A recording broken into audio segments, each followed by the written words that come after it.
ओम शांति। आदि रत्न दादियों का मम्मा के साथ विशेष अनुभव रहा। ब्रह्मा कुमारी दादी धैर्यमणि जी कहती हैं, मम्मा ने ही मुझे योग सिखाया और योग्य बनाया। अपना अनुभव सुनाते हुए दादी जी कहती हैं कि सन 1937 में मैं पहली बार अपनी बहन भगवती के साथ सत्संग में आई। जाते ही मुझे मम्मा ने देख लिया। उसी समय मम्मा ने मुझे गले लगाया और टोली खिलाई एवं मुस्कुराई। मैं भी मुस्कुराई तो मम्मा ने कहा, कल भी आना। मैं उस दिन से रोज जाती रही। ज्ञान सुना तो बहुत अच्छा लगा।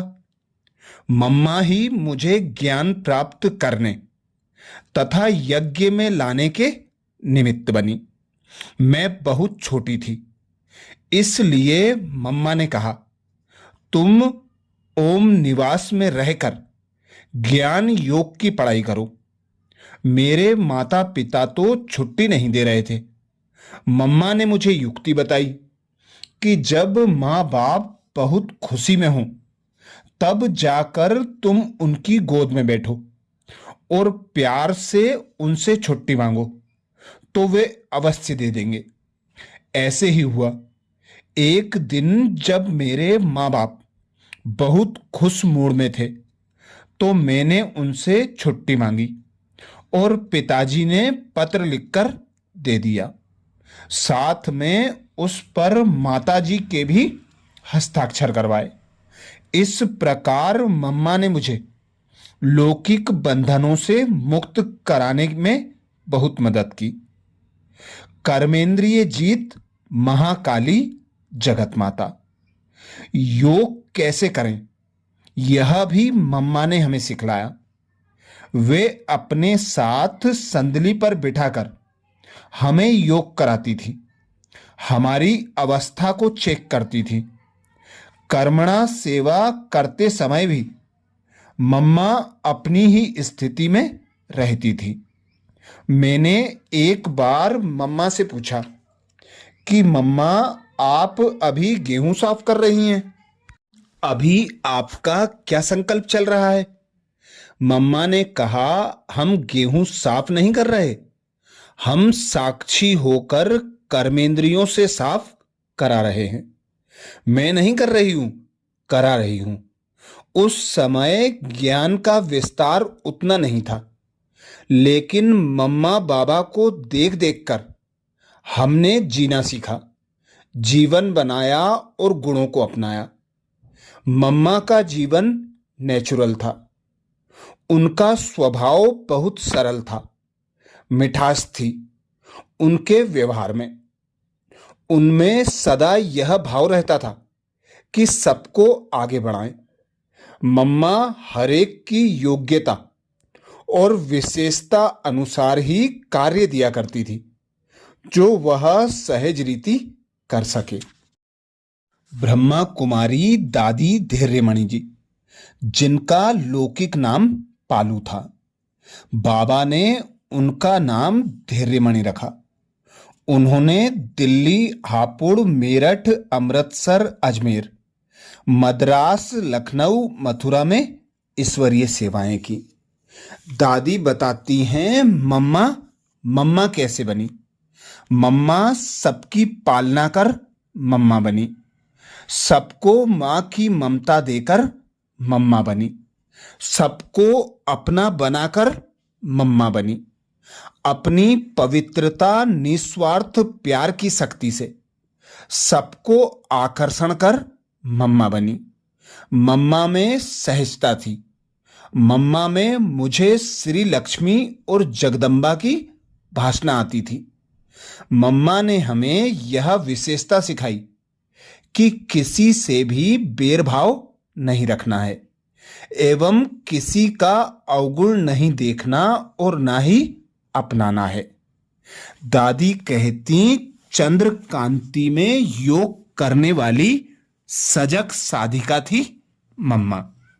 हफ्ते में एक बार हम सुप्रीम पार्टी वाले मम्मा के साथ बैठकर अमृत वेले योग करते थे।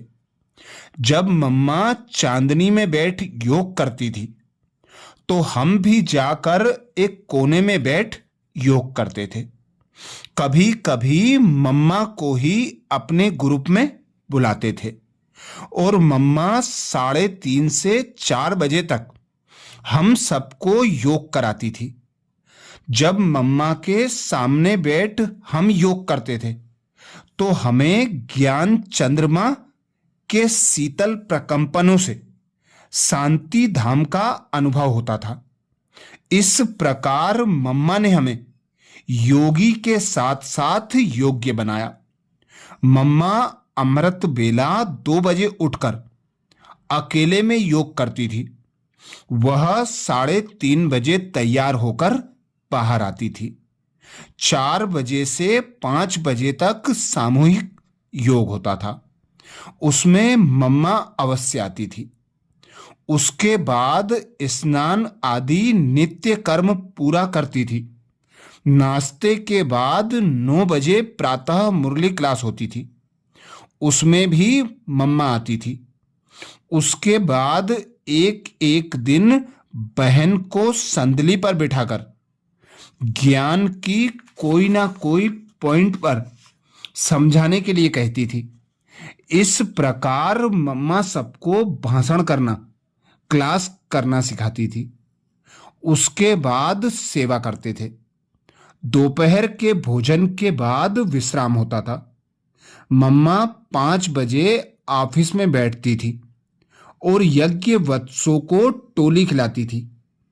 जब हमें कभी कभी मम्मा से टोली खाने का मन होता था तो हम वहां जाकर मम्मा से टोली लेकर खाते थे। बाद में मम्मा ऑफिस का कामकाज देखती थी। उस समय मैं यज्ञ मुरली लिखने की सेवा करती थी।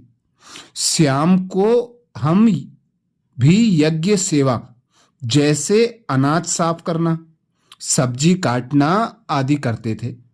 रात्रि भोजन के बाद मम्मा कचहरी कराती थी। मीठी माँ की सुनाई हुई विशेष अनमोल शिक्षाएं। इस ज्ञान से सिर्फ अपना पेट नहीं भरना है, लेकिन दुखियों को भी शांति देने का उपाय करना है। यही सर्वोत्तम सेवा है। परम पिता परमात्मा तो विश्व का रचयिता है। वो तो नई दुनिया रचने का काम कर ही लेगा, लेकिन तुम बच्चे स्वयं अपने विकारों का विनाश और देवीय गुणों की रचना करो। जैसे किसी के शरीर पर कोई बोझ रखा हो तो वह जल्दी जल्दी चल नहीं सकता, धीरे धीरे चलेगा। इसी तरह तुम बच्चों के सिर पर भी पापों का बोझ बहुत भारी है। अगर तुम भी जल्दी जल्दी उन्नति को पाना चाहते हो तो पहले पापों की गठरी उतारो, अर्थात आत्मा को पिछले पापों को दग्ध कराओ।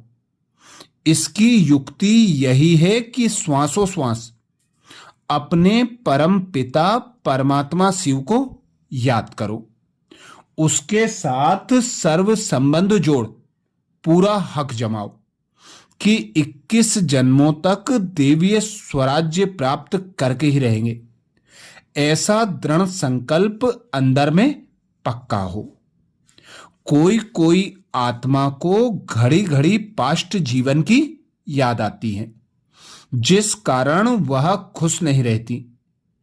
इसमें अपने अंदर देखना है कि मुझे अब पुराने चोपड़े को खत्म कर नया चोपड़ा अर्थात कर्मों का खाता बनाना है। अगर नए में पुराना संकल्प विकल्प मिक्स करते रहेंगे तो तुम आत्माओं का ना पुराना साफ होगा और ना नया चोपड़ा बन सकेगा। इसलिए पुराने मायावी संकल्प को भुला दो। पास्ट इज पास्ट, बीती सो बीती, तुम आत्माओं का नया ईश्वरीय जन्म हो गया, तो सदा खुशी में रहो। सर्विस करने का मतलब अपने जीवन को आदर्शमय जीवन बनाना, जिससे अन्य आत्माओं के ऊपर प्रभाव पड़ सके। अब तुम सच्चे राम की सच्ची सीताएं बनी हो, तो रावण की कोई भी निशानी अपने पास नहीं रखो। ऐसे ही आदि रत्न दादी, भगवती दादी, प्रकाश इंदिरा दादी और अन्य दादियां बताती हैं, बेकुंड की स्वामिनी श्री भगवती मम्मा की दृष्टि शक्तिशाली होती थी। एक दिन मम्मा चांदनी रात में बैठकर योग कर रही थी। मैं जाकर उनके सामने बैठी तो मम्मा ने दृष्टि दी और मैं ध्यान में चली गई। ध्यान में देखा कि चारों तरफ प्रकाश ही प्रकाश है और उसके बीच में अलमाइटी बाबा दिखाई दे रहे हैं। मैं बाबा को देखती ही रही। फिर मम्मा ने पूछा, क्या देख रही हो? मैंने कहा, मम्मा बाबा को देख रही हूं। मम्मा ने कहा, ठीक है, देखो, बाबा को देखती रहो। यह कराची की बात है। उस समय मैं बहुत ध्यान में जाती थी। बाबा भी कहते थे, मम्मा इनको वतन में घुमा कर आओ। तब मम्मा हमें वतन में भेज देती थी।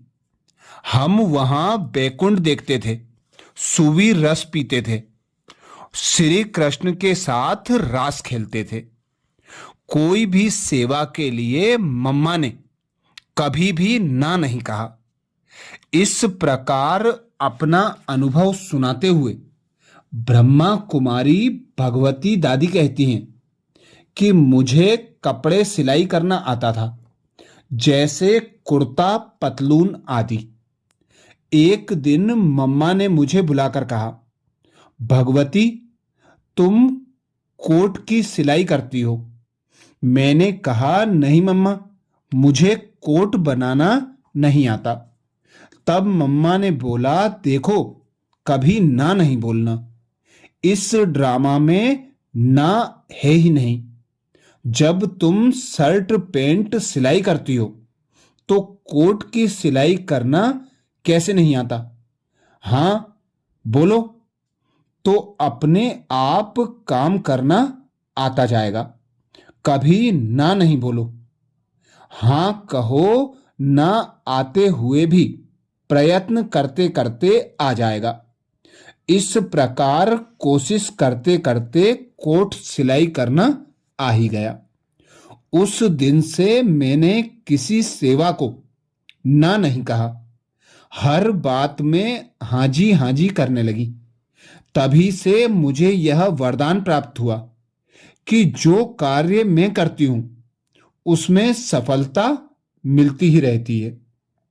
मम्मा मम्मा कैसे बनी? मम्मा अपने गुण और कर्तव्य से मम्मा बनी।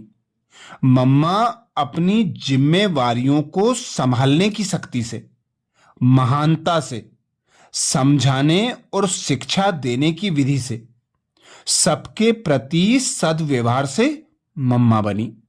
मम्मा ने प्यार और पालना की शक्ति से सबके दिल को जीता। इस प्रकार यज्ञ माता बन गई।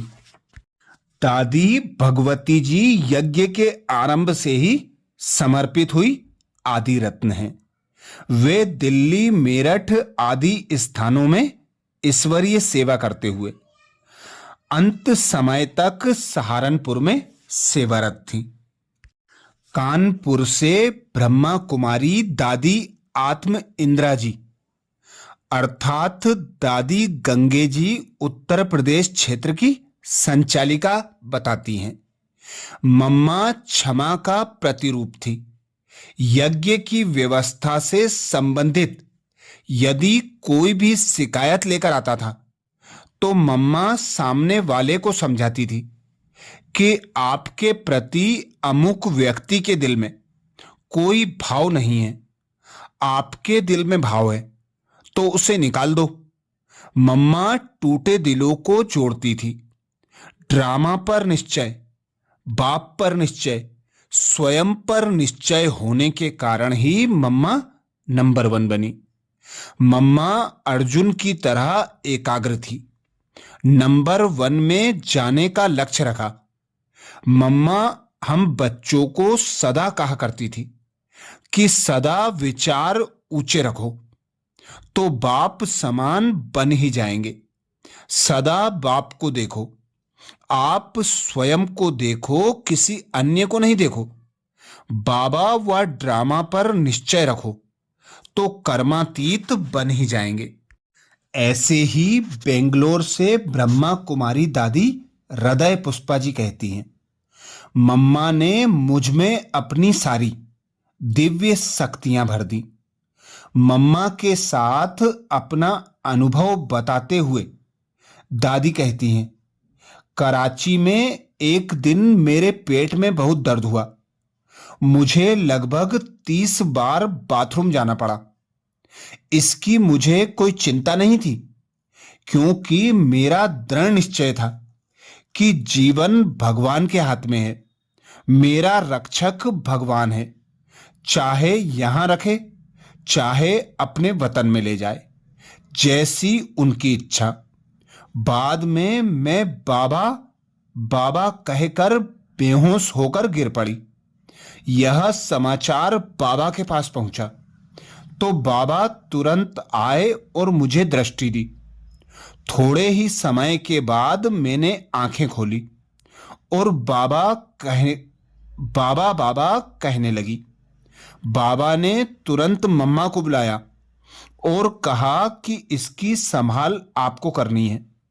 मम्मा ने कहा, जी बाबा। फिर बाबा ने 7 दिन का पूरा प्रोग्राम दिया कि बच्ची को क्या खिलाना पिलाना है। बाबा ने मम्मा को कहा कि 2 दिन बच्ची को हर घंटे 3-3 चम्मच केवल पानी देना है। इसके बाद 2 दिन हर घंटे में 3 चम्मच पानी और 3 चम्मच दूध देना है। 5वें दिन 2 चम्मच खिचड़ी देना है। और मम्मा ने उसी प्रकार किया। मैं 1 हफ्ते में ठीक हो गई। माना दवा और दुआ ने ही मुझे ठीक कर दिया। परंतु बाद में भी मम्मा मुझे अपने ही हस्तों से खिलाती रही। तो मैंने कहा, मम्मा अब मैं ठीक हो गई हूं, अपने हाथ से खाऊंगी। मम्मा ने कहा, यह बाबा का डायरेक्शन है। जब बाबा कहेंगे तब ही आप अपने हाथ से खा सकती हो। अगले दिन मम्मा ने मुझे रात को 10 बजे अपने कमरे में आने को कहा। मैं मम्मा के कमरे में गई तो मम्मा ने संदली पर बैठ मुझे सामने बिठाकर रात 10 बजे से सुबह 4 बजे तक दृष्टि देकर योग करवाया। मुझे ऐसा अनुभव हुआ कि मम्मा ने मुझ में अपनी सारी दिव्य शक्तियां भर दी हूं और मैं एक दिव्य प्रकाश में बैठी हूं। सुबह मम्मा ने कहा, अब अपने कमरे में जाकर सो जाओ।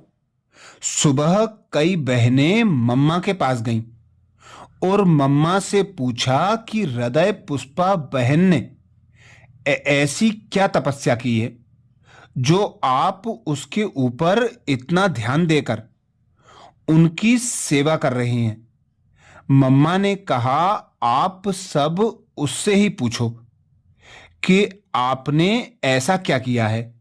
सभी बहनें मेरे पास आकर पूछने लगी कि आपने कौन सी तपस्या की है जो मम्मा ने स्वयं आपकी विशेष सेवा की। तो मैंने बताया कि मेरा तो एक शिव बाबा, दूसरा ना कोई, जीवन उसी को अर्पण किया है।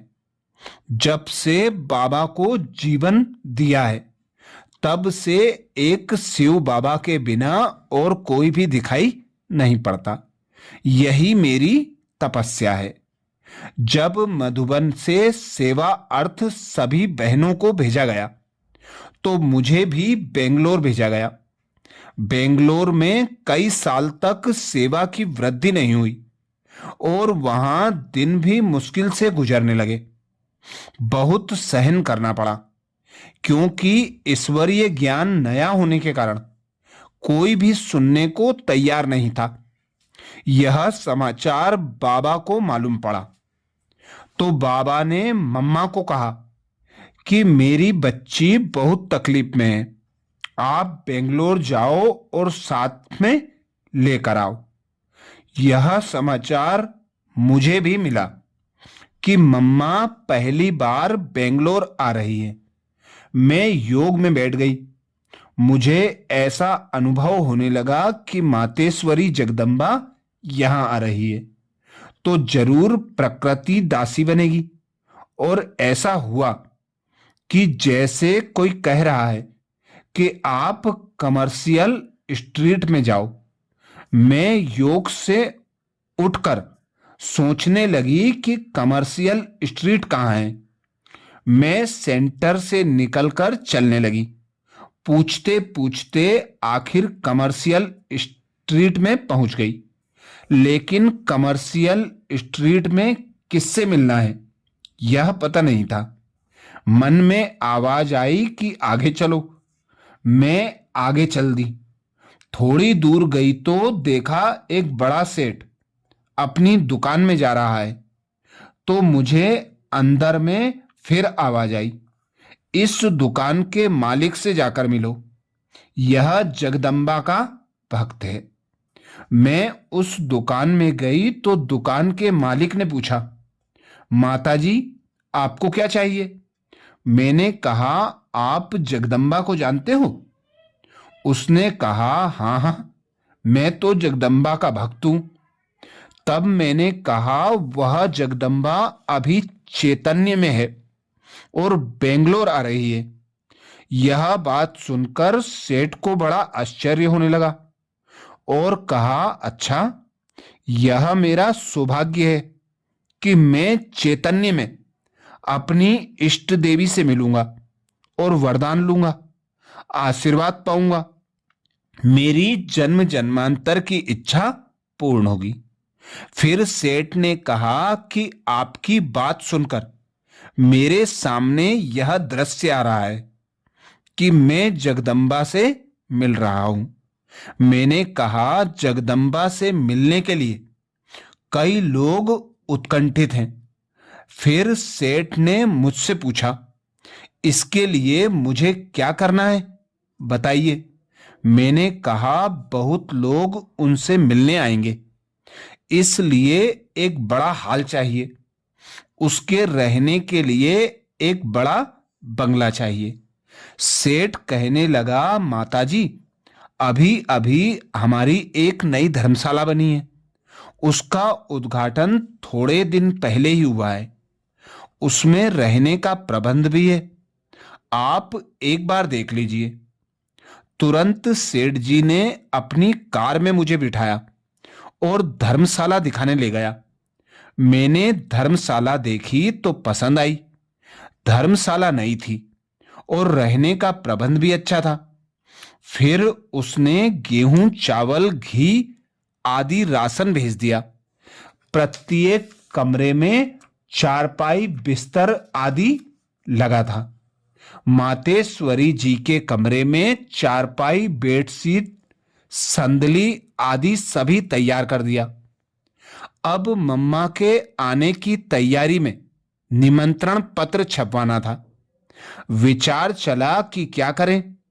फिर अंदर में आवाज आई कि आगे जाओ। मैं आगे बढ़ी तो देखा एक प्रिंटिंग प्रेस है। मैं उसके अंदर गई तो प्रेस का मालिक पूछने लगा, माताजी क्या चाहिए? मैंने कहा, जगदम्बा सरस्वती बेंगलोर आ रही है तो हमें निमंत्रण पत्र छपवाना है। प्रेस के मालिक ने कहा, आप बताइए, हम छाप देंगे। मेरे मुंह से अंग्रेजी के ऐसे शब्द निकले जो पढ़ा लिखा आदमी भी नहीं बोल सकता। वे शब्द Mateshwari Jagdamba is arriving Bangalore, please have the blessing of complete purity, peace and prosperity for many births, all are invited. Press के मालिक ने पैसा मांगा, लेकिन मेरे पास कुछ नहीं था। मैंने कहा मैं जाकर एक माता को पैसे देकर भेजूंगी, उसके हाथ में आप कार्ड दे देना। अब मातेश्वरी जगदम्बा का स्वागत कैसे करें? उसके लिए हार फूल चाहिए। थोड़े दिन पहले ही एक माली भाई ने कोर्स किया था। उसने कहा जगदम्बा मां के लिए जितने हार फूल चाहिए उतने में लाऊंगा। अब तो मातेश्वरी जी के आगमन का ही इंतजार था। वह दिन भी आ गया और मातेश्वरी जी बेंगलोर पहुंच गई। हमने भव्य स्वागत किया। सेठ ने मम्मा को देखा तो उसे तो जैसे मन वांछित फल मिल गया। वह तृप्त हो गया। मम्मा से कई बड़े बड़े लोग भी मिलने के लिए आए और मम्मा की वाणी सुनकर बहुत आनंदित हुए। ब्राह्मण परिवार भी मिला। सब बहुत खुश हुए। एक सप्ताह मम्मा बेंगलोर में रही। मम्मा के वापस जाने का दिन आ पहुंचा तो मम्मा ने मुझसे कहा, आपने हमको बाबा का घर दिखाया ही नहीं। मैं बातों बातों में टालती रही, लेकिन मम्मा जब बार बार कहने लगी तो मैं जहां रहती थी वहां ले गई। जो एक छोटा सा कमरा था, उसी में खाना बनाना भी और खाना भी, क्लास भी कराना, विश्राम भी करना, कोर्स भी कराना। यह मम्मा ने देखा तो कहा, आप लोगों को तो बाबा ने शहजादियों के माफिक पाला है। अभी आपका यह रहन सहन मुझसे देखा नहीं जाता, इसलिए बाबा ने मुझे खास आपको ले आने के लिए भेजा है। तब मैंने कहा, मम्मा मैं कायर सिपाही नहीं हूं, युद्ध स्थल से वापस नहीं लौटूंगी। तब मम्मा ने कहा, आप थोड़े ही आ रही हैं, बाबा बुला रहे हैं, आप मेरे साथ चलो। मैंने कहा, मर मिटेंगे लेकिन हटेंगे नहीं। मैं गुलदस्ता बनाकर ही बाबा के पास आऊंगी। मेरा दृढ़ निश्चय सुनकर मम्मा वापिस बाबा के पास आभू पहुंच गई। इस तरह मम्मा ने विनम्र सेवाधारी मां बनकर बीमारी के समय मेरा उपचार किया और संकट के समय पर सेवा स्थान पर आकर सहयोग दिया, स्नेह दिया तथा सेवा स्थल पर आगे बढ़ने की मुझ में शक्ति भर दी। दिल्ली से ब्रह्मा कुमारी दादी हृदय मोहिनी जी अर्थात दादी गुलजार जी दिल्ली क्षेत्र की संचालिका कहती हैं कि मीठी मम्मा, जिन्हें हम मातेश्वरी कहते थे, हम सबकी हृदयेश्वरी थी। मातेश्वरी जी का नव विश्व की संरचना में कुशल प्रबंधन मातेश्वरी जी का नव विश्व की संरचना में कुशल प्रबंधन अद्भुत और अद्वितीय था। मम्मा ने इतनी कन्याओं को जहां मातृ स्वरूप में पालना दी, वहीं पर उनकी परिवर्तन शैली में भी निपुणता थी। मम्मा देखती थी कि भूल हो गई है, यह कन्या सम्मुख आने में हिचक रही है और यह हिचक शर्मिंदगी के कारण है, तो मम्मा का प्यार वात्सल्यमय संबोधन में जाग उठता। ऐसे में यज्ञ वत्सों को बुलाकर उनकी भूल बताती तो उन्हें भी वो कमजोरी तिनके के समान लगती।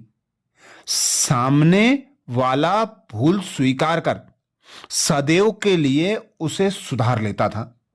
दिल दर्पण स्वच्छ हो जाता था।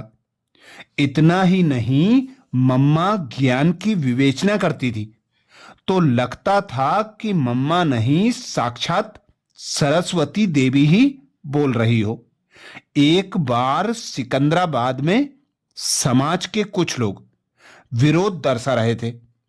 पिता श्री ब्रह्मा ने मम्मा से कहा, वहां जाइए।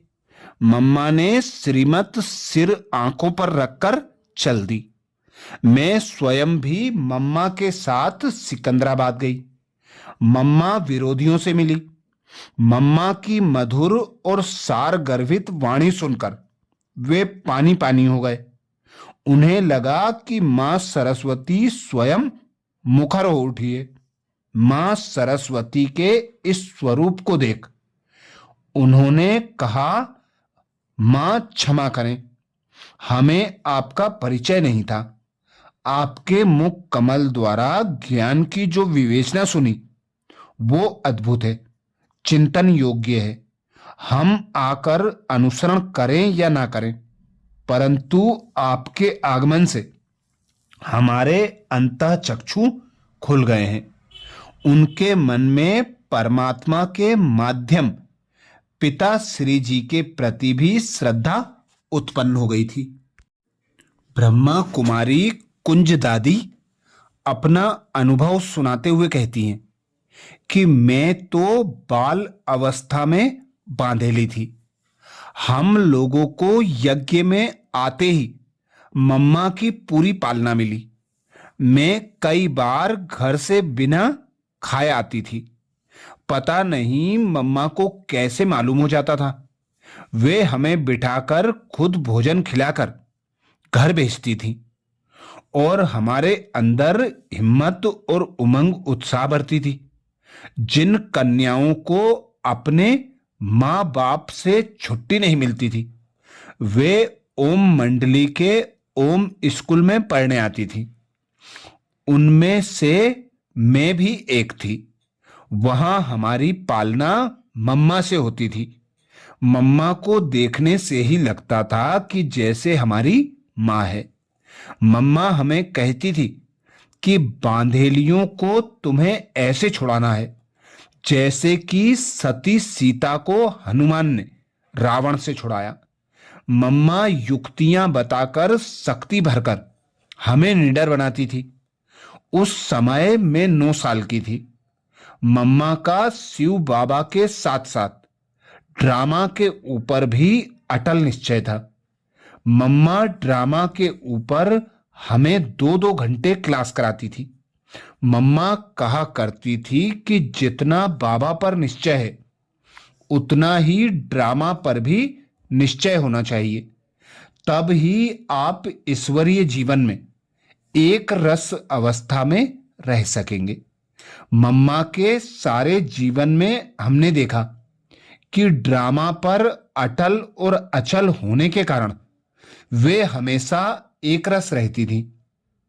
पूरे युद्ध स्थल अर्थात यज्ञ के कारोबार में बाबा ने मम्मा को ही आगे रखा। यज्ञ ही मम्मा के नाम पर रखा। स्थापना के हर कार्य में जितना भी परीक्षाएं आई मम्मा ने शिव शक्ति सेना का नेतृत्व किया। कितनी भी कठिन परिस्थितियां आई, विघ्न आए, लेकिन मम्मा ने हंसते हंसते अचल अडोल होकर सामना किया और विजय प्राप्त की। दादी कुंज जी यज्ञ के आदि रत्नों में से एक हैं। आप ईश्वरीय विश्वविद्यालय की बिहार प्रांत की शाखाओं की निर्देशिका थी। दादी कहती हैं मम्मा सर्व के प्रति समभाव और श्रेष्ठ भाव रखती थी। यज्ञ में सेवा करते समय एक बहन मुझे दी जाती थी। मुझे कहा जाता था कि उसको साथ लेकर सेवा पूरी करो। मैं मम्मा के पास जाकर कहती थी, मम्मा वो बहुत ढीली ढाली है, बहुत धीरे धीरे काम करती है, मुझे फलानी दो ना, हम दोनों मिलकर जल्दी पूरा करेंगे। तब मम्मा कहा करती थी कि तुम कैसे जानती हो कि वह बहुत ढीली ढाली है। मैं कहती थी मम्मा, मैं रोज देखती हूं ना, साथ में काम करते हुए। मम्मा कहती थी देखो, हर एक में कोई ना कोई कमी कमजोरी होती है। मैं मां हूं ना, मुझे सबको सेवा का अवसर देकर उनका भाग्य बनाना है। आज उसमें कमी है। तुम्हारे में जो कला है उसको देखते देखते कल जाकर वह अपनी कमी कमजोरियों को भर देगी, और एक दिन वह भी तुम्हारे जैसी होशियार बन जाएगी। इसलिए सबको साथ में लेकर चलना है। ऐसे हमें प्यार से समझाकर मम्मा शिक्षा देती थी। मम्मा हर चीज में हमारा ध्यान खिंचवाती थी। एक बार कराची में एक बहन ने शरीर छोड़ा। उसकी मात्र 2-3 दिन ही तबीयत खराब रही। इतने में ही शरीर छोड़ा। मम्मा ने सबको कहा, देखो, सबको इसकी मृत्यु से सबक सीखना चाहिए। मृत्यु का कोई भरोसा नहीं। यह नहीं समझो कि हम तो अभी छोटे हैं, जवान हैं, हम तो अभी बहुत दिन जिएंगे। नहीं, काल कभी भी आ सकता है। इसलिए रोज रात सोने से पहले अपने आप से पूछो कि मैं अभी ही शरीर छोड़ने को तैयार हूं। आज ही शिव बाबा का बुलावा आए तो एवर रेडी हूं। युक्ति रचकर बच्चों को योग्य बनाया और आगे बढ़ाया। कराची से ही मैं यज्ञ में राशन डिपार्टमेंट में असिस्टेंट अर्थात सहयोगी के रूप में सेवा करती थी। डिपार्टमेंट की हेड एक बहन थी। जब वह गई तो मम्मा ने मुझे कहा, कुंज, तुम हेड बन, यह डिपार्टमेंट संभालो। मैंने कहा, नहीं मम्मा, मैं हेड नहीं बनूंगी। उस समय तो स्टोर भरपूर था, अब बेकरी पार्ट है। अगर मैं किसी को कुछ ना कहूं तो वो मुझे क्या कहेंगे। हेड किसी बड़ी बहन को बनाओ, मैं उसकी असिस्टेंट बन सारे काम करूंगी। तब मम्मा मुझे बाबा के पास ले गई और बाबा से कहा, बाबा देखो, कुंज कहती है कि राशन डिपार्टमेंट की हेड नहीं बनूंगी।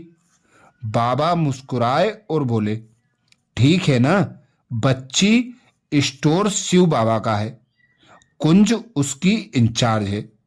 यह कैसे हो सकता है? यह ठीक बोलती है। शिव बाबा के स्टोर के लिए हेड मैं हूं ना, कुंज मेरी असिस्टेंट बनकर सेवा करेगी। इस प्रकार मम्मा युक्ति रचकर हर बच्चे को जिम्मेवारी देकर अथवा दिलाकर आगे बढ़ाती थी। जब बाबा मुझे सेवा के लिए बाहर भेजना चाहते थे तो मैं बाबा से जुदा होना नहीं चाहती थी। बाबा मुझे जाने के लिए कहते थे तो मैं बाबा को कहती थी कि बाबा, मैं आपको छोड़कर नहीं जाऊंगी। एक बार बाबा ने मुरली में सभा में कह दिया, देखो, मैंने कुंज को बर्थ ए पाउंड समझा था, वह बर्थ नॉट पेनी निकली। फिर भी मैं कहती थी कि बाबा, मैं आपसे दूर नहीं जाऊंगी। एक दिन ब्रज कोठी में मम्मा झूले में बिठाकर मुझे कहने लगी, कुंज, तुमसे बाबा क्या चाहते हैं? मैंने कहा, मम्मा, बाबा चाहते हैं कि मैं सेवा पर जाऊं।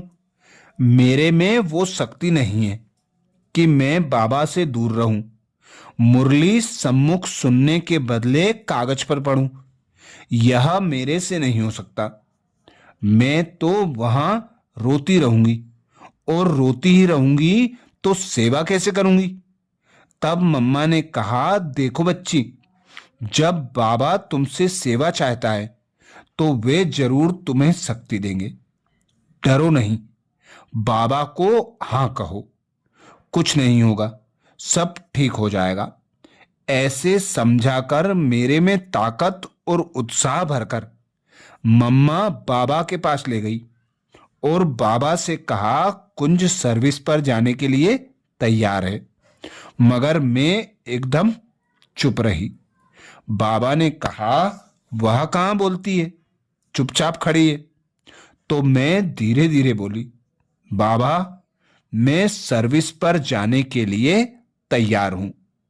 मम्मा एक मां की तरह मेरे धैर्य, उमंग, उल्लास भरकर, मम्मा एक मां की तरह मेरे में धैर्य, उमंग, उत्साह, उल्लास भरकर बाबा के पास ले गई और सेवा में आगे बढ़ने का सुअवसर प्रदान किया।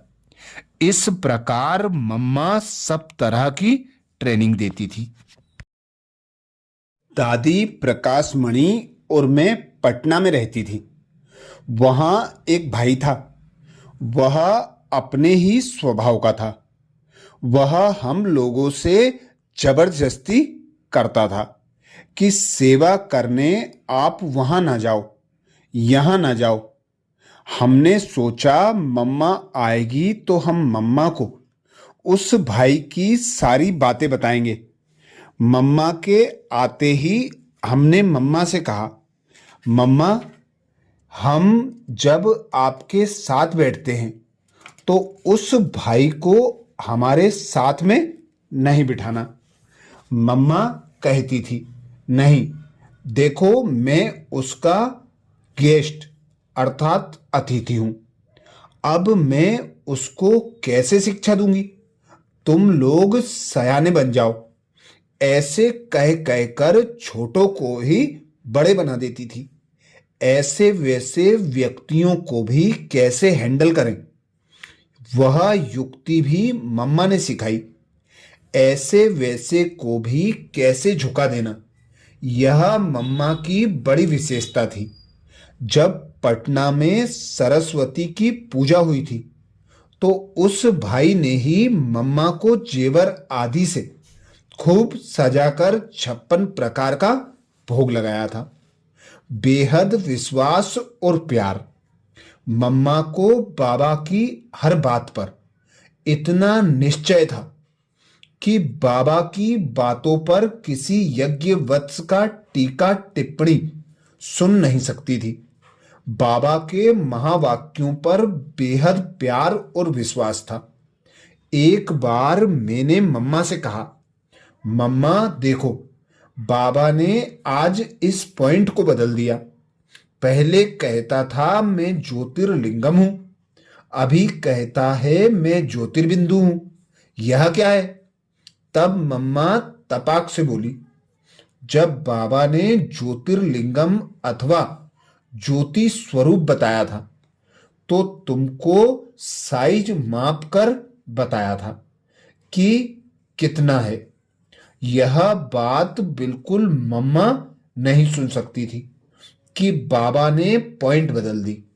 हमें कहा करती थी, उस समय तुम छोटे थे, बिंदु क्या है नहीं समझ सकते थे, कुछ तो समझ में आए।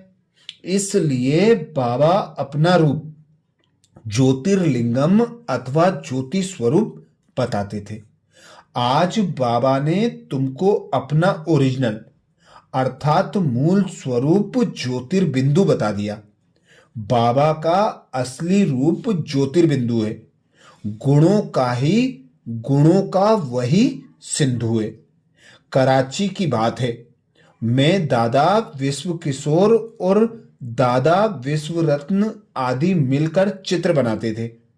एक दिन में ज्यादा से ज्यादा 2-4 चित्र बना सकते थे। एक दिन बाबा ने कहा, मम्मा प्रिंसेस एलिजाबेथ का बर्थडे है, मैं चाहता हूं कि उस दिन उसकी फैमिली के 108 लोगों को ये चित्र जाएं। यह हो सकता है? मम्मा ने कहा, जी बाबा। हमारे पास आकर मम्मा ने कहा, देखो मैंने तो बाबा को हाँ कह दिया है। 15 दिन में 108 चित्र बनाने हैं। तब हमने कहा, मम्मा एक दिन में मुश्किल से 2-3 चित्र ही बनते हैं। 15 दिनों में 108 चित्र कैसे बना सकते हैं? आप ही बताओ। मम्मा कहती थी, हमें कौन बोल रहा है? बाबा हमें कहे चंद्रमा को उतार कर यहां लगाओ, तो भी हमें चंद्रमा उतार कर यहां लगाना चाहिए। बाबा के मुख से यह वाक्य निकला है, तो कैसे नहीं होगा? सच में मम्मा एकदम शक्ति रूपा बनकर पूरे विश्वास से बोलती थी। सचमुच वह काम 2 दिन पहले ही पूरा हो जाता था। इतनी शक्ति और दृढ़ विश्वास था मम्मा में। मम्मा गुणों और शक्तियों की भंडार थी। उनका वर्णन करना किसी से भी साध्य नहीं है। मम्मा का शुरू से ही अव्यक्त और फरिश्ता रूप था। हमारा पुरुषार्थ प्रोग्राम प्रमाण होता है, परंतु मम्मा का पुरुषार्थ नेचुरल था, सहज रीति का था। इसलिए उन्होंने सहज रूप से संपूर्णता को प्राप्त किया। मैंने अनुभव किया कि मम्मा के अव्यक्त होने के बाद उनकी पूजा अर्थात जगदम्बा की, दुर्गा की पूजा बहुत ज्यादा बढ़ गई है।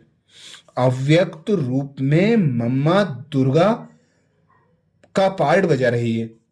इसके कारण दुर्गा की पूजा और अर्चना बहुत हो रही है। कलकत्ते में तो देखने वाला दृश्य होता है कि दुर्गा पूजा क्या होती है।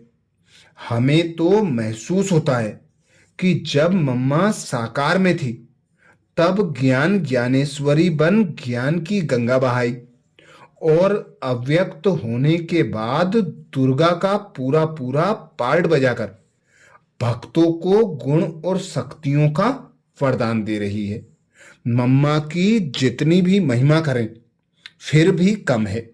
शिव बाबा ने ज्ञान का भंडार देकर हमको ज्ञान से मालामाल कर दिया, लेकिन मम्मा ने तो प्रैक्टिकल में जीवन की रीति और नीति सिखाकर हमें महान बना दिया। मम्मा शक्ति थी, गुणदायिनी थी, ममता की मूरत थी। हमारा जीवन बनाया, संवारा और योग्य भी बनाया। अच्छा, ये विशेष अनुभव आदि रत्न दादियों के, मम्मा के अंग संग के थे। ऐसे ही और विशेष वीडियो के लिए बाबा के चैनल को सब्सक्राइब करें। वीडियो को सभी बीके भाई बहनों को शेयर जरूर करें। अच्छा, ओम शांति।